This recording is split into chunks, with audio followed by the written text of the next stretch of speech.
Hey friends, it's Cassie. Welcome back for another Pearblossom press video. I'm obsessed with the candlelight, so let's make another one. But before we get into that, let's talk about what we're using. I have the brand new Cardmaker's T-Square for Pearblossom press. It works for A2. It actually works for any size card, but it's really great for lining up. If you're not so great at centering things, this ruler is the one for you because you can easily line things up horizontally, vertically, however you need to do that. And then it also is really cool because you can customize your border a little bit as well. So if you flip this over, you can make sure that you're always putting your cardstock in the right spot. All right, this is the candlelight. I know you've seen it before. I love them. We'll talk about it a little more later. We also have the Pearblossom press stamp set. We also have some candle flames, and then we have this Simon Hurley Create stamp called Birthday Party. It has matching dies to go along with it. And then I also brought in the Simon Hurley Create watercolor background. I just really like this set, and together, they really come together with a very pretty card, I think. So let's go ahead and get started on our background. I'm going to bring in the Misty for this, and I'm going to pull out the insides of our Misty because this is a red rubber stamp. So we'll pull out the stamp and then just stick that down in there. Now I do make a mistake here. I have my panel, which is 4 1/4 by 5.5 inches. And instead of just using like a repositionable tape on the back of it, I use this Post-it tape, this mint tape. And I shouldn't have done that. You'll see why. It ends up not being a big deal because I cover it. That was the plan all along, was to cover in the middle. But you'll see why this isn't the way to do it. All right, so I want to do a bit of a blended background, kind of ombre look. So I've started off with some Simon Hurley Create Rosy Cheeks ink, and I just stamped that down, and then I softened the edges with my microfiber cloth. I'm going to clean that off a little bit, and then I'm going to add some Over the Moon, and I'm overlapping where the pink is as well, and then I'm just going to kind of dab up, softening those edges so that they're not so harsh. And then I'm thinking I'm needing a little bit more, so I'll do it again, and then we go through that same process. But this was such a fun background to make, and it ends up being really, really pretty. I like these softer colors that I chose. This next green, the green is that I'm going to use is called Overzealous. It's more of a limey green, and I think it goes well with the colors that we've chosen. Softening those edges once again. Stamping that down. Then you can kind of see when I pull this back where that Post-it tape is. That obviously is going to be raised there, which is going to make so the impression around the tape isn't going to be very good. Again, it won't make much of a difference once I actually put the card together, but looking at that right now really bothers me. So next time I will just use a little dab of repositionable tape so that I can make sure to keep my paper in place without causing there to be a bump in the middle. All right, we brought in some Breakup blue, and then we soften those edges, stamp that down, and then our final color is going to be Triple Berry. This is actually a little bit darker than I guess I was thinking it was going to be. I really do like the look of it though, so I'm happy that I chose it. It kind of gives my background a little bit more grounding, but it is a vibrant color.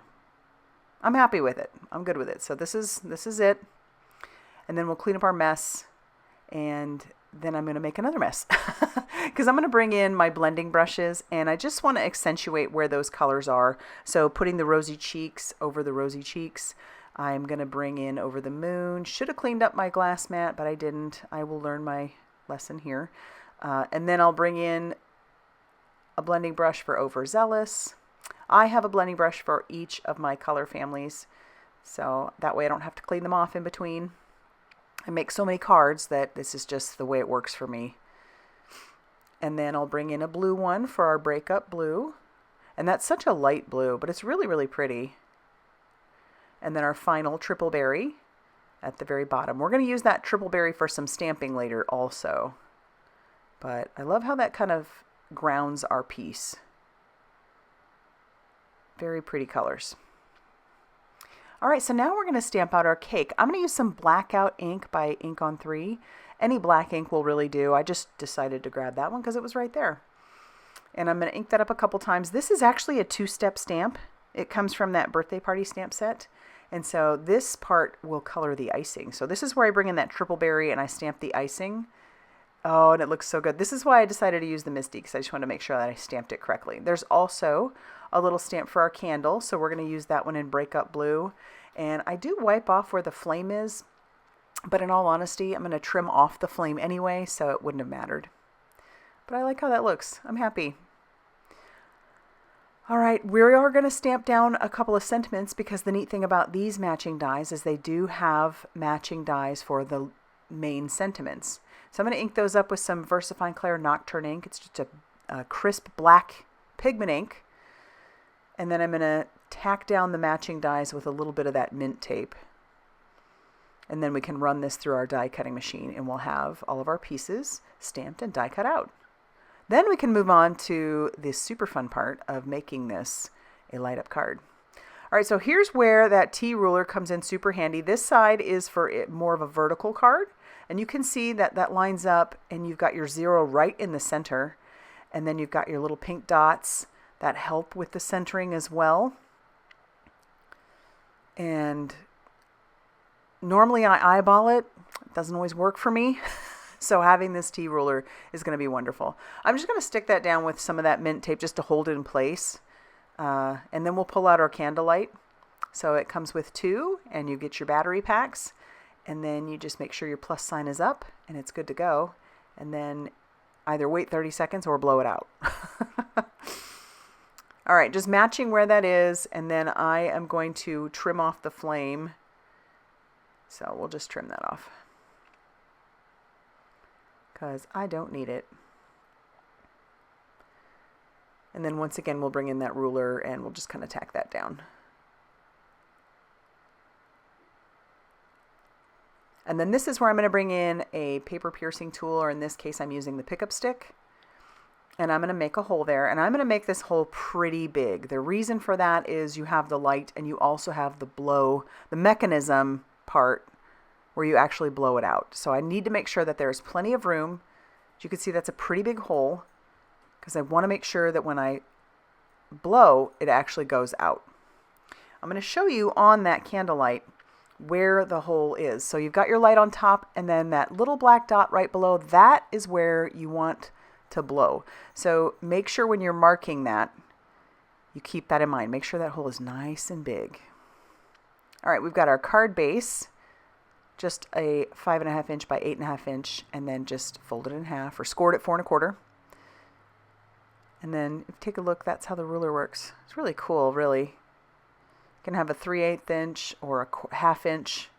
It's really neat. And then you always get it right. But I want this card to take up the whole front, so we're not going to use that aspect. I'm marking where my hole is, and this way I can glue down my candlelight without any issues. And I am just going to use some liquid glue to do that.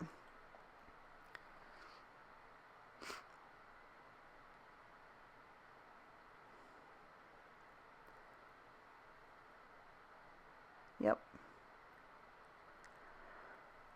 And then we can start working on the front of our card. I just want to make sure that it will blow out. No issues. All right, so now we can peel off that Post-it tape, and we can glue down our cake, and it covers up the little mistake, so no one would know if you didn't watch the video. Always checking.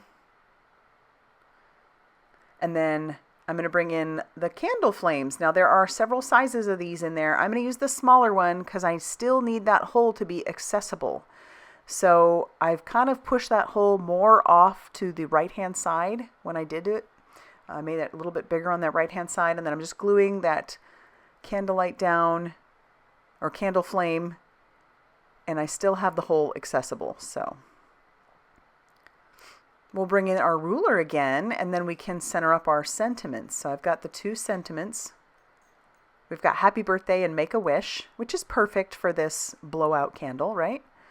So we'll use some reverse tweezers and some liquid glue, and we can adhere that down using our T ruler.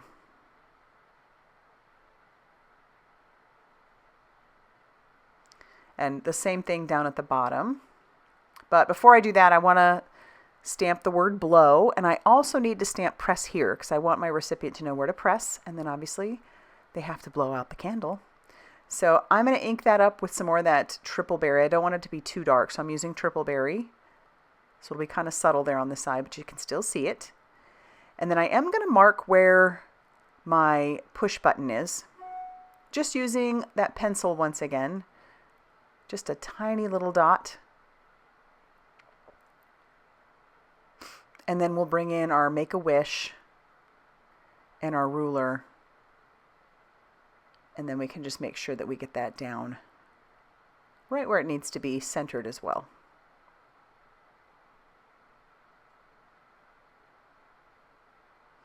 And then we can stamp out our sentiment that says press here.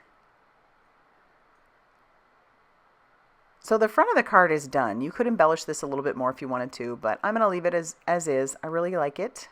I do want to stamp on the back before I go too much further, so I am going to use the little light bulb that comes in the Pearblossom press stamp set, and then I'll stamp my little Handmade by Cassie Trask on the back. And then we bring in the world's best foam tape. You guys know I absolutely love this stuff. It doesn't gunk up my scissors, and the release paper comes off super easy. And it's also great if you are not good at getting your things centered, which I wasn't. I wasn't this time. So I did have to pull that off. I'm not going to bore you with me pulling it off. But here's a way you can make it straight. I put it in my mini Misty. Take out the insides, and then you can just very easily make sure that you are putting everything down the way it should be. And I just love how this turned out. These are so much fun. I want to make one for everybody. All right, so if you like this video, be sure to hit that like button. Definitely consider subscribing if you haven't already done so. And huge thanks for watching this video today. If you stuck with me this long, I really appreciate you. And I hope you have a great day, and I'll see you soon in another video. Bye, everybody.